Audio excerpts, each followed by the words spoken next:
Uttarandhra political screen మీద మరో కొత్త సీన్ కనిపించబోతోందా? గల్లీ నుంచి ఢిల్లీ దాకా పలుకుబడి ఉన్న తండ్రి వారసత్వాన్ని అందుకోవడానికి కుమార్తె సిద్ధమయ్యారా? ప్రాథమిక కసరత్తు మొత్తం పూర్తయి కేడర్లు కూడా సానుకూలత పెంచుకుని ఇక నాయకత్వ నిరూపణకు సిద్ధమవుతున్నారా? ఎవరామే? ఏంటా ఇంట్రెస్టింగ్ పొలిటికల్ జర్నీ?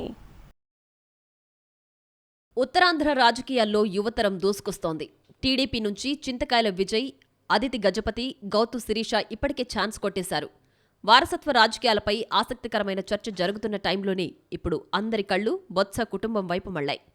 తండ్రి చాటు బిడ్డగా ఇన్నాళ్లు చీపురుపల్లి నియోజకవర్గంలో వ్యవహారాలు చక్కబెట్టిన బొత్స అనూష ఇటీవల పొలిటికల్ ఎక్స్పోజర్ పెంచుకునే ప్రయత్నాల్లో ఉన్నారన్న వార్తలు ఆసక్తి రేపుతున్నాయి. ఈ మధ్యకాలంలో వైసీపీ నిర్వహిస్తున్న నిరసనలు, ఆందోళనల్లో క్రియాశీలకంగా వ్యవహరిస్తున్న అనూష ముఖ్యంగా జెన్సీని ఆకట్టుకునే ప్రయత్నాల్లో ఉన్నారట. దీంతో తన పొలిటికల్ ఎంట్రీకి ఆమె లైన్ క్లియర్ చేసుకుంటున్నారా అన్న చర్చలు జరుగుతున్నాయి. ఒకప్పుడు ఉత్తరాంధ్ర కాంగ్రెస్కు పెద్ద దిక్కుగా, ఆ తర్వాత వైసీపీలో కూడా దాదాపు అదే రోల్ పోషిస్తున్నారు బొత్స. సమకాలీనులు చాలామందే ఉన్నా ఈ కాపు నేత ప్రస్థానం సంథింగ్ డిఫరెంట్ అంటారు పొలిటికల్ పండిట్స్. 4 దశాబ్దాల పొలిటికల్ జర్నీలో ఉమ్మడి రాష్ట్ర పీసీసీ అధ్యక్షుడిగా పనిచేశారాయన. సీనియర్ మంత్రిగా, ఎంపీగా సుదీర్ఘ అనుభవం ఆయన సొంతం కాగా 2019-24 మధ్య జగన్ క్యాబినెట్లో కీలక శాఖల బాధ్యతలు చూశారు.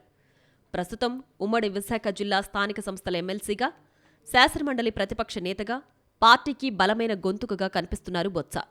నిరాధార ఆరోపణలను నిర్ద్వంద్వగా ఖండించడం, తప్పు ఎవరు చేసినా తప్పేనని బహిరంగంగా చెప్పడం లాంటి కారణాలతో కొందరు ప్రత్యర్థుల్లో కూడా ఆయన పట్ల సానుకూలత కనిపిస్తుంటుందని అంటారు.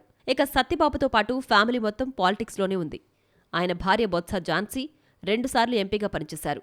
సోదరుడు అప్పల నర్సయ్య గజపతి నగరం నుంచి గతంలో ఎమ్మెల్యే అయ్యారు. ఇక మేనల్లుడు చిన్న శ్రీను, ఇతర బంధువర్గం విజయనగరం జిల్లా పాలిటిక్స్లో యాక్టివ్గా ఉన్నారు. ఈ క్రమంలో ఇప్పుడు కొత్త తరం పొలిటికల్ ప్రవేశానికి కూడా రంగం సిద్ధమవుతోందట. బొత్స సత్యనారాయణ కొడుకు సందీప్, కుమార్తె అనూష ఇద్దరూ డాక్టర్లే. అయితే సందీప్ వృత్తిపరమైన బిజీలో ఉండగా అనూష తండ్రితో కలిసి రాజకీయాల్లో చురుగ్గా వ్యవహరిస్తున్నారు. ముఖ్య నేతల మీటింగ్స్, నియోజకవర్గ కార్యకర్తల సమావేశాలకు అటెండ్ అవుతున్నారామె. అనూష వ్యవహార శైలితో వైసీపీ క్యాడర్లో కూడా సానుకూలత వ్యక్తమవుతోందని అంటున్నారు. ఇన్నాళ్లు బొత్స అందుబాటులో లేనప్పుడు నియోజకవర్గాల్లో సమస్యలపై దృష్టి సారించేవారు ఝాన్సీ.